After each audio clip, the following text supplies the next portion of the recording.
That's why I want to focus the remainder of my remarks today on two issues, one deeply historic and one contemporary, but linked by that common thread of misogyny.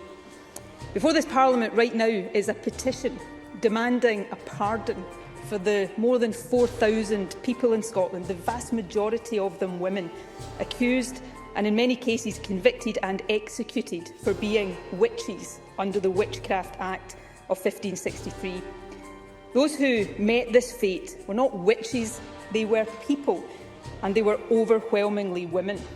At a time when women were not even allowed to speak as witnesses in a courtroom, they were accused and killed because they were poor, different, vulnerable, or in many cases just because they were women. It was injustice on a colossal scale, driven at least in part by misogyny in its most literal sense, hatred of women. The pardon the petition calls for would require this Parliament to legislate, and in future this Parliament may choose to do so. But in the meantime, the petition also calls for an apology. After all, these accusations and executions were instigated and perpetrated by the state. And so today, on International Women's Day, as First Minister on behalf of the Scottish Government, I am choosing to acknowledge that egregious historic injustice and extend a formal posthumous apology to all those accused, convicted, vilified or executed under the Witchcraft Act 1563. Now, some will ask why this generation should say sorry for something that happened centuries ago. Though it might actually be more pertinent to ask why it has taken so long. But for me, there are three reasons.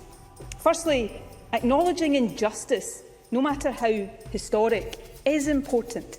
This Parliament has issued, rightly so, formal apologies and pardons for the more recent historic injustices suffered by gay men and by minors.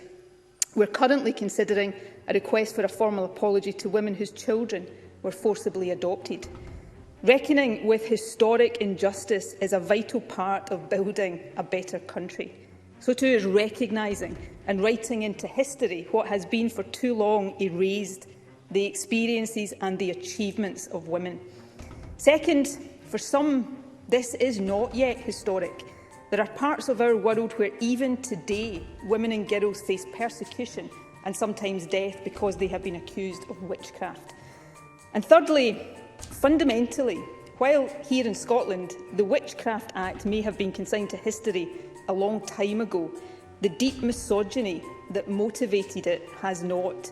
We live with that still.